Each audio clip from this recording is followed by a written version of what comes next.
How are you? Hope आप सारे अपने घर पे स्वस्थ होंगे, सुरक्षित होंगे और उसके साथ-साथ पढ़ाई भी कर रहे होंगे। हालाँकि उम्मीद तो मुझे कम ही है कि आप घर पे बैठ के पढ़ाई कर रहे होंगे। देखिए, एक आप आज अपन थोड़ी पढ़ाई की बात तो करेंगे ही करेंगे, उसके साथ आपसे एक थोड़े जो मेरे एक्सपीरियंस है वो शेयर करना चाहता हूँ। देखिए, आपने मोस्टली जो बच्चे हैं इस लॉकडाउन पीरियड में और इस जो क्रूशियल टाइम चल रहा है पूरी सोसाइटी के लिए, पूरी दुनिया के लिए, उस क्रूशियल टाइम में मोस्टली बच्चे हैं वो घर पे पढ़ाई नहीं कर रहे। वो पता नहीं कौन से इंतजार में बैठे हैं कि हमारे को कोई टीचर आएगा, कोई मॉनिटर आएगा, वो कहेगा कि बेटा चुपचाप पढ़ ले, अदरवाइज तेरे घर पे फ़ोन करूँगा, तेरे पेरेंट्स को बुलाऊँगा। आज आप अपने पेरेंट्स के पास में हो, आप में से मोस्टली बच्चे पढ़ भी रहे होंगे। तो देखिए, एक साउथ की एक बहुत ही अच्छी मूवी थी, अवार्ड विनिंग मूवी थी माझी। उसमें वो जो पहाड़ को खोदता है तो उसने पूछा गया था कि भाई भगवान पे विश्वास कम रखते हो? तो उसने कहा क्या पता भगवान आपके भरोसे बैठा हो।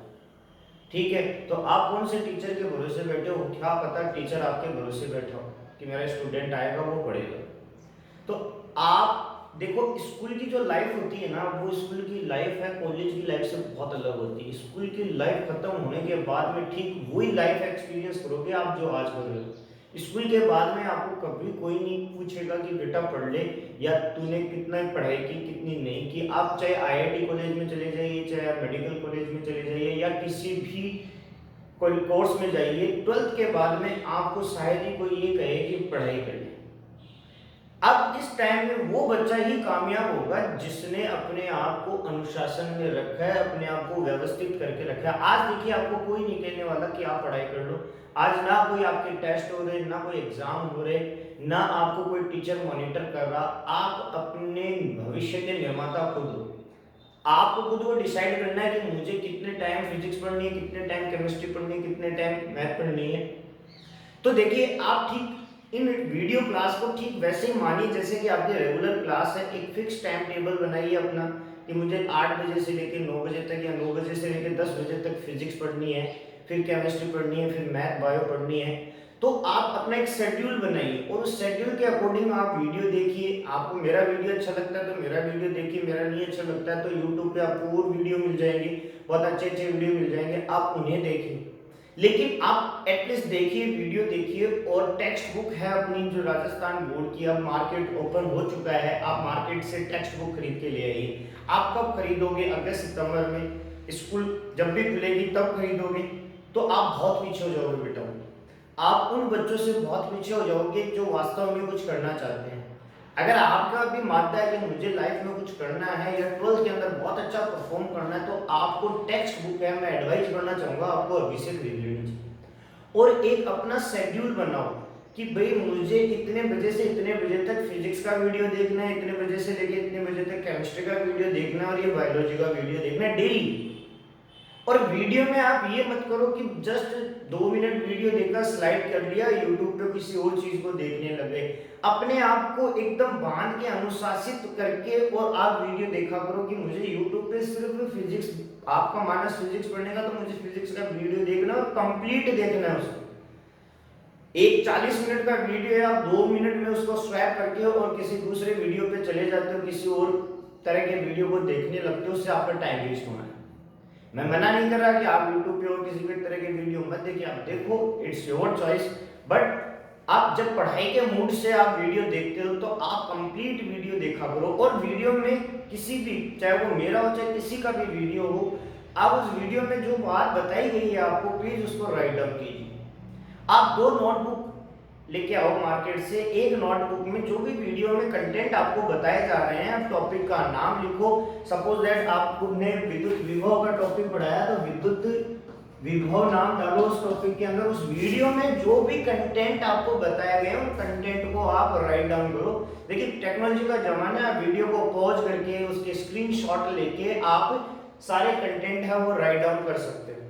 ठीक है, तो ये आपको पोटेंशियल है, ये विभव का जो भी टॉपिक है ये टॉपिक आप बनाओ, इसको लिखो। उसके साथ साथ सेकंड नोटबुक लो, जो भी आपका टॉपिक हुआ है आप टेक्स्ट बुक में खंगालिए कि इस टॉपिक पे आधारित आपकी टेक्स्ट बुक में क्वेश्चन किस तरह से दिए हुए हैं।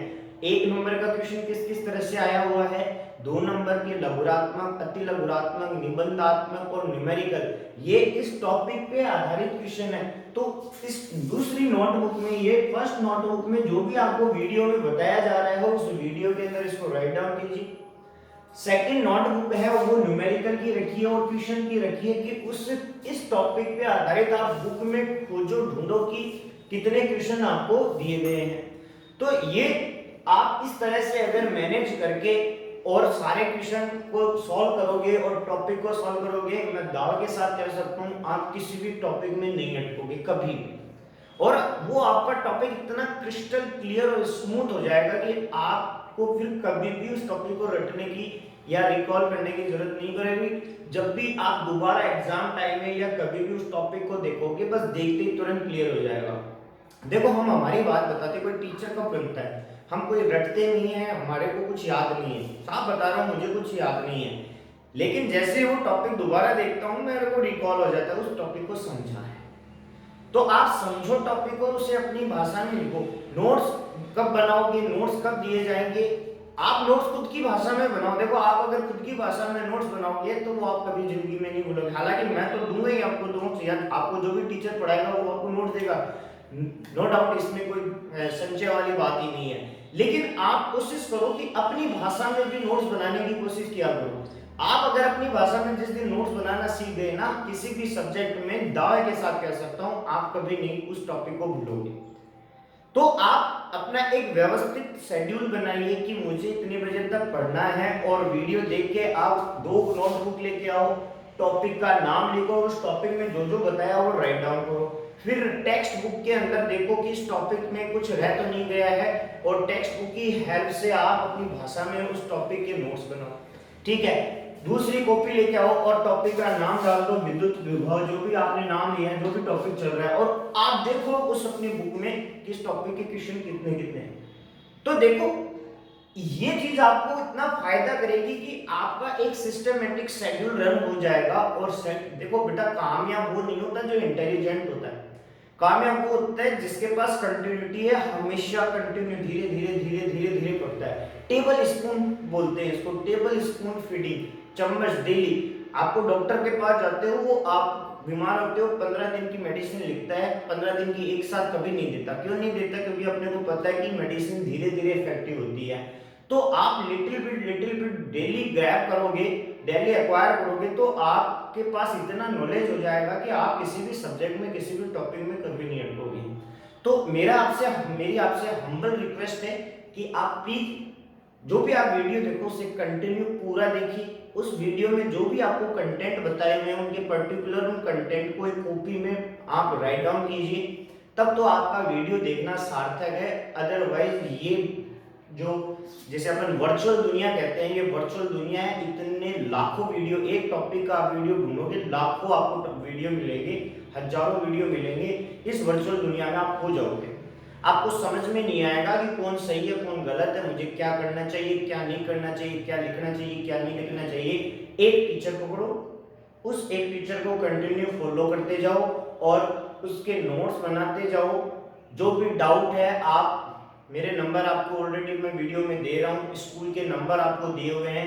आपके जहां पर भी डाउट आता है आप अपने डाउट भेजिए, ठीक है, आपके डाउट का सॉल्यूशन आपको मिल जाएगा। तो आप एक सिस्टमेटिक तरीके से आप पढ़ाई करोगे तो आपको भी मजा आने लगेगा कि सब्जेक्ट में हाँ भाई मेरी तैयारी हो रही है। ठीक है, आप इस इंतजार में मत बैठो कि कब स्कूल खुलेगी, कब मैं जाऊंगा, कब बैग खरीदूंगा, कब बुक्स खरीदूंगा, ठीक है, कब मुझे गुरुजी कहेंगे कि तू अब पढ़ाई कर ले, तेरे टेस्ट है कल से परसों से, ये वो। ऐसा कुछ नहीं है। आप तो बस ये देखो कि मुझे आज तक जितना इसके अंदर वीडियो में आया हुआ क्या सारा आता है।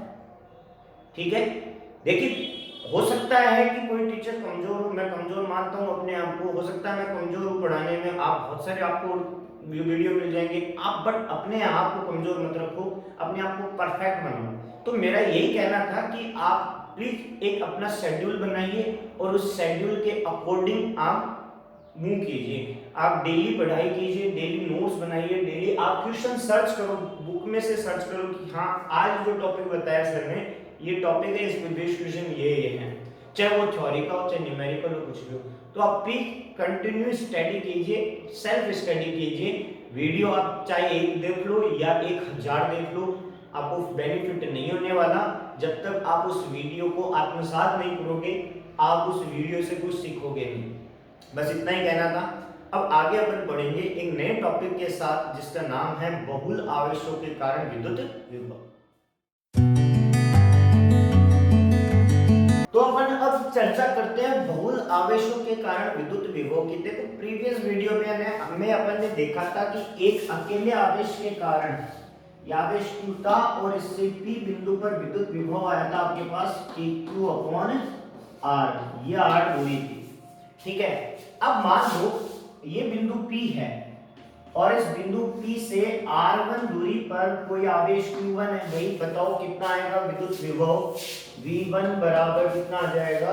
KQ1/R1, ठीक है। ठीक इसी तरह से अब मान लो इसी बिंदु P से एक और आवेश है R2 दूरी पर Q2, ठीक है। तो बताइए विभव कितना आएगा? V2 बराबर कितना आ जाएगा? KQ2/R2। इसी तरह मान लो एक और आवेश हो Q3 R3 दूरी पर, तब कितना आएगा? तब V3 आ जाएगा। V3 बराबर कितना आ जाएगा? KQ3/R3 आ जाएगा।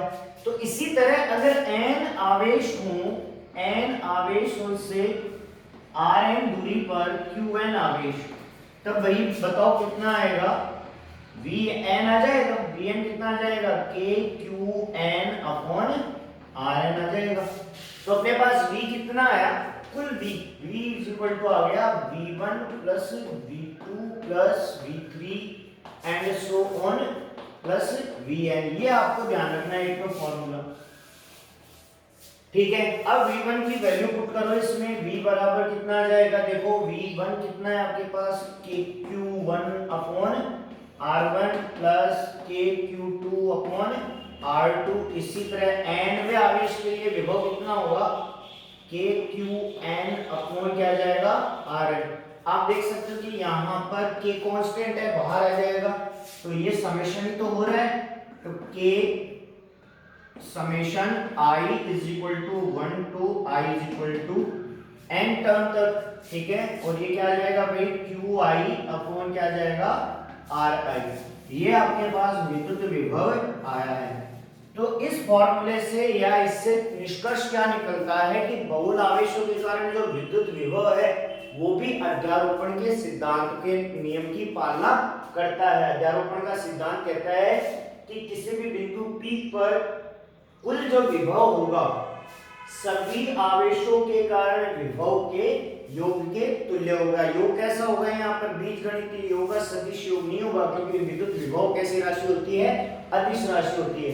तो इस तरह से ये आपके पास QI आ गया, ठीक है, बहुल आवेशों के कारण। अब मान लो ये तो आवेश है, अगर ये बिंदु P किसी निर्देश तंत्र में R दूरी पर हो, ठीक है, तब क्या स्थिति आएगी? तब देखो स्थिति कुछ नहीं आएगी, यहां स्लाइटली आपको चेंज करना है। इस V का मान फिर इस तरह से लिखा जाएगा, V बराबर K summation I is equal to 1 to I is equal to n QI R minus R, ये वाली दूरी देखो, ये दूरी R माइनस क्या करना है? RI करना है, ठीक है। ये आपको फॉर्मूला ध्यान रखना है। कब?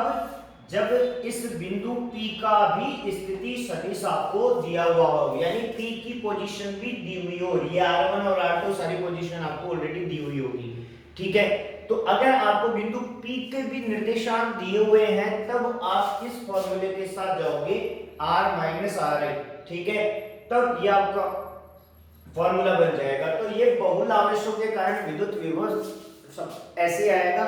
मान लीजिए आपको कहते हैं कि किसी निकाय में 3 माइक्रोकूलम, 5 माइक्रोकूलम और 6 माइक्रोकूलम के 3 आवेश रखे हुए हैं, ठीक है। बताइए उनके कारण विद्युत विभव कितना होगा? तो विद्युत विभव कितना हो गया? V बराबर कितना आ जाएगा? V1 plus V2 plus V3, ठीक है। तो V1 कितना है? KQ3 है पहला, दूसरा है K5 है और फिर मान लो 4 है, तो K4 अपॉन इनके पास R1, इसकी दूरी R2 और इसकी दूरी R3, ठीक है। तो सिंपल सी बात है कि बहुल आवेशों के कारण विद्युत विभव है वो अध्यारोपण के सिद्धांत की पालना करता है। एक फॉर्मूला तो ये बनेगा और दूसरा फॉर्मूला ये बनेगा। कब बनेगा? जब इस बिंदु P की स्थिति आपको दी हुई हो। ये तो बात आती है अगर केवल आवेश दिए हुए हो, एक एक आवेश, सिंगल आवेश आपको दिए हुए हो। लेकिन अगर आपको कोई ऐसी वस्तु दे दे आवेश घनत्व वाली, तब आप क्या करोगे? तब उस स्थिति में हम विद्युत विभव कैसे निकालेंगे कि आपको एक आवेशित वस्तु दे दे और कह दे कि आवेशों का वितरण पृष्ठ पर हो रहा है, सतह पर हो रहा है या वस्तु के आयतन में हो रहा है। उस स्थिति में विद्युत विभव कैसे निकालते हैं देखते हैं।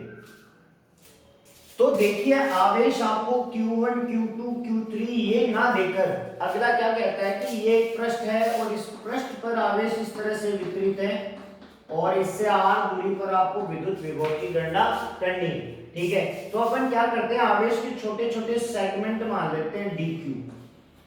ठीक है, तो एक कोई भी आवेश सेगमेंट मान लिया आपने dq और इससे r दूरी पर विद्युत विभव कितना हो जाएगा? तो ये हो जाएगा dv बराबर k dq अपॉन कितना आ जाएगा? r आ जाएगा। एक सेगमेंट से, इस वाले से छोटा सा टुकड़ा ले लिया आपने और अगर सारे ऐसे ही लेता हूं मैं तो सबके कारण विद्युत विभव कितना हो जाएगा? इंटीग्रेशन कर दीजिए आप इसका, dv बराबर कितना आ जाएगा? Integration k dq upon r आ जाएगा। ठीक है, तो ये सारे सेगमेंट से आ जाएगा तो dv का इंटीग्रेशन क्या आ जाएगा? v। ठीक है, और ये आ जाएगा k integration dq upon dr और ये वास्तव में इंटीग्रेशन dq अपॉन dr या समेशन ही तो है। तो इसकी जगह मैं ये भी तो लिख सकता हूं summation i is equal to 1 to n vi, sorry ये आ जाएगा qi अपॉन क्या आ जाएगा? ri आ जाएगा। तो ये आपको ध्यान रखना है। अगर आपको आवेशों की संख्या ना देकर ऐसे कहें कि एक आवेशित वस्तु और उसकी आवेश घनत्व है, तो हम क्या करेंगे, आवेश के छोटे एक सेगमेंट को ले लेंगे dq को लेकर और हम विभव की गणना करेंगे। तो v बराबर क्या होता है? kq अपॉन r होता है। तो इस dq आवेश से ये बिंदु p ले लिया, यहाँ गया v बराबर k dq अपॉन r। तो dv का फॉर्मूला फिर इस तरह से बनेगा। तो ये आपको ध्यान रखना है, ये फॉर्मूला। ठीक है, तो इस फॉर्मूले की सहायता से फिर आप उस सेगमेंट की कहीं पर भी आप विद्युत क्षेत्र की गणना विद्युत विभव की गणना कर सकते हो। अगर आपको आवेशों की संख्या ना देकर क्या दिया हुआ है? आवेश घनत्व दिया हुआ है। तो आवेश घनत्व दिया हुआ है तब उस स्थिति में आप v का मान निकाल सकते हो इस तरह से। ठीक है, अब देखो मैंने आपको कहा था कि विद्युत विभव और विद्युत क्षेत्र दोनों ही आवेश की उपस्थिति को बताते हैं। तो इन विद्युत विभव और विद्युत क्षेत्र में दोनों में किसी तरह का संबंध भी होना चाहिए। तो वो संबंध क्या है वो अपन देखते हैं। तो अपना नेक्स्ट टॉपिक रहेगा विद्युत विभव और विद्युत क्षेत्र में संबंध, और इसको शॉर्ट में विभव प्रवणता के तो विभव प्रवणता भी कहते हैं। यानी ये जो डेरिवेशन है दो तरह से आ सकता है, विद्युत विभव और विद्युत क्षेत्र में संबंध या विभव प्रवणता से आपका क्या अभिप्राय है, इसका SI मात्रक लिखिए। ठीक है, तो अपन देखते हैं क्या है विभव प्रवणता।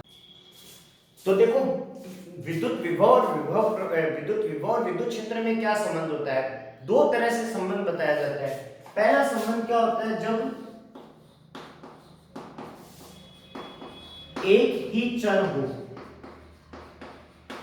चर का मतलब होता है वेरिएबल। ठीक है, तो अगर एक ही चर हो, जैसे एग्जांपल ले सकते हैं, जैसे r दूरी दी हुई हो, ठीक है, सिर्फ r दूरी दी हुई हो, आपको 5 मीटर 2 मीटर 3 मीटर ऐसे दी हुई हो, तब विद्युत विभव और विद्युत क्षेत्र में संबंध होता है। और जब दो चर एक से ज्यादा दिए हुए हो तब ये संबंध अलग होता है। तो अपन पहले देखते हैं जब एक ही चर हो, ठीक है, एक ही वेरिएबल दिया हो, जैसे कि r दूरी दी हुई हो, ठीक है, r दूरी। तो देखो आपने देखा था कि ये धनावेश था और इससे ये q आवेश था। इस धनावेश से r दूरी है, पर ये बिंदु P पर आपने क्यों रखा था? इस धनावेश के कारण विद्युत क्षेत्र क्या लगाएगा? इसके ऊपर बल लगाएगा, Fe बराबर क्या लगाएगा? QE। ठीक है, और आपको इसको dr दूरी तक विस्थापित करने में कार्य किया आपने। इस Q0 आवेश को यहां से लेकर यहां तक आपने dr दूरी तक विस्थापित किया, इसको बिंदु A से B तक, और बाह्य बल लगाकर F एक्सटर्नल। तो ये F एक्सटर्नल किसके बराबर आया था? F इलेक्ट्रोस्टैटिक फोर्स के बराबर आया था। ठीक है, तो एफ एक्सटर्नल बराबर कितना हो गया आपके पास माइनस क्यू नॉट ई, यहाँ क्यू नॉट है, तो ये आपके पास एफ एक्सटर्नल की वैल्यू आ गई, समीकरण 1 आ जाता है। अब कार्य कितना हुआ है, यहाँ पर कार्य हुआ डी डब्ल्यू बराबर कितना हो जाएगा, F external dot D are हो जाएगा। तो डी डब्ल्यू बराबर कितना आ जाएगा, एफ एक्सटर्नल की वैल्यू क्या है, माइनस क्यू नॉट ई डी आर। ठीक है, अब देखिए ये क्यू नॉट ई मैं अपोन में ले जाता हूं, तो देखिए ये आ जाएगा minus Q naught E, sorry D W upon Q naught is equal to minus E D R. ठीक है, और डी डब्ल्यू का समाकलन क्या होगा भाई, D W upon Q not, देखो हमने पढ़ा है डी डब्ल्यू अपॉन क्यू क्या हो गया, डीवी हो गया क्या, तो ये क्या आ जाएगा आपके पास डीवी। ठीक है, तो ये dv आ गया, dv बराबर क्या आ गया, माइनस ई डी आर। तो ये फॉर्मूला बनता है एक तो कि विद्युत विभव और विद्युत क्षेत्र में ये संबंध होता है। थोड़ा और मॉडिफाई करिए इसको, आप इंटीग्रेट कर दो इसको, इंटीग्रेशन dv बराबर कितना आ जाएगा, integration minus E dot D R आ जाएगा।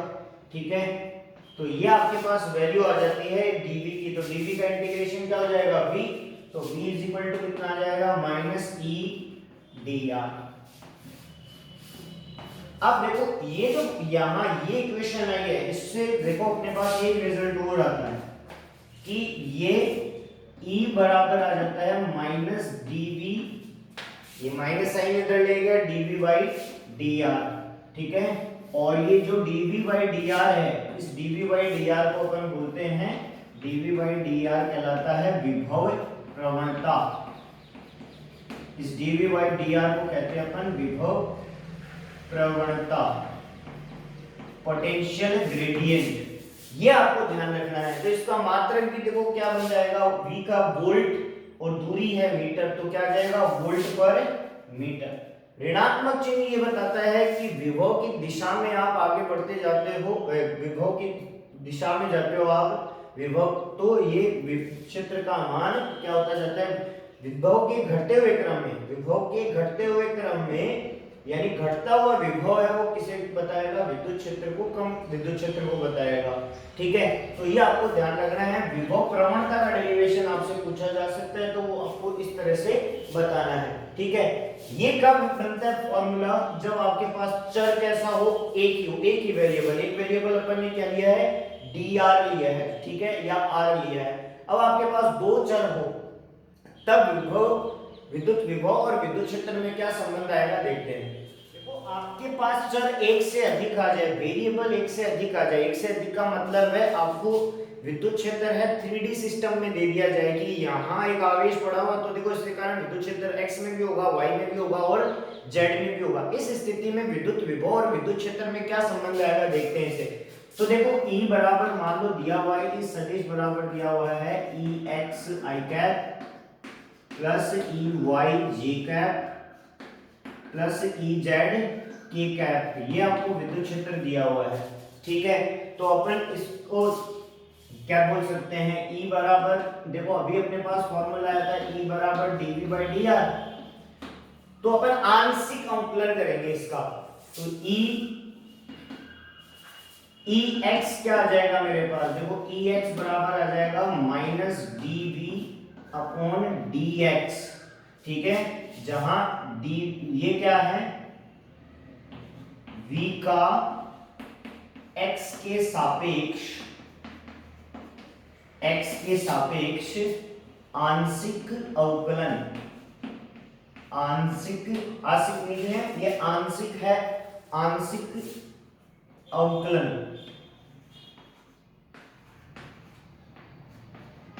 इसी तरह Ey आ जाएगा आपके पास, कितना आ जाएगा, Ey आएगा dy dv अपॉन dy। ठीक है, इसी तरह Ez आ जाएगा आपके पास, कितना आ जाएगा, dv अपॉन dz। ठीक है, यहाँ तक की बात समझ में आ जाती है। तो अपने पास E जो आएगा वो E कितना आएगा, E वेक्टर जो आएगा वो आएगा कितना आ जाएगा भाई, dy upon dx I cap plus D V upon D Y J cap plus D Z upon sorry D V upon D Z K cap, ठीक है। और ये टर्म जो आएगी वो माइनस में आ जाएगी, ठीक है। तो यहां पर इसको E बराबर क्या हो जाएगा, E minus D Y into V. जो यहाँ डेवा क्या है, इसको अपन बोलते हैं ग्रेडियंट, ग्रेड भी बोलते हैं। ये माइनस डेवा जो है इसको अपन बोलते हैं ग्रेड, और E बराबर आपका आ जाएगा ग्रेड V, ठीक है। ये वाली जो टर्म है इसको आप मैथमेटिकली ऐसे बना सकते हो, वो डेवा, ठीक है, और V आपकी रह जाती है, तो ये V एज इट इज, यानी यहाँ जो डेवा है ये क्या है, dy upon dx plus dy plus dz, ये टर्म है डेवा, ठीक है। तो इसको अपन ग्रेड भी बोलते हैं। तो एक ये फॉर्मूला आपका कब आता है, ये फॉर्मूला तब आता है जब वेरिएबल चर जो है एक से अधिक हो, x में भी हो, y में भी हो, z में भी हो, तब अपन इसको इस तरह से डिनोट करते हैं, ठीक है। तो ये अपन ने विद्युत क्षेत्र और विद्युत विभव में संबंध देखा था। मोस्टली आपको ये ध्यान रखना है, ये फॉर्मूला आपको बहुत काम आएगा इस चैप्टर में, नहीं आगे भी करंट इलेक्ट्रिसिटी में भी ये फॉर्मूला आपको बहुत काम आएगा। आप जब आगे अपन संधारित्र पढ़ेंगे उसमें भी ये फॉर्मूला आपको काम आएगा। आगे अपन पढ़ेंगे समविभव पृष्ठ, उसके अंदर इस फॉर्मूले से मैं आपको काफी यूजफुल इंफॉर्मेशन दूंगा, तो इस फॉर्मूले को आप विशेष रूप से ध्यान रखिएगा, ठीक है। नेक्स्ट अपन पढ़ते हैं कि विद्युत जो इस फॉर्मूले का यूज करके अपन पढ़ेंगे समविभव पृष्ठ। और ये समविभव पृष्ठ एक ऐसा टॉपिक है जिस पे आधारित बोर्ड एग्जाम में क्वेश्चन कई बार आया हुआ है, अल्टरनेट आता रहता है कि समविभव पृष्ठ के गुणधर्म बताइए, या उससे हम काफी और भी इंफॉर्मेशन निकाल के लाते हैं समविभव पृष्ठ से। तो ये फॉर्मूला आपको अच्छी तरह से देखिए।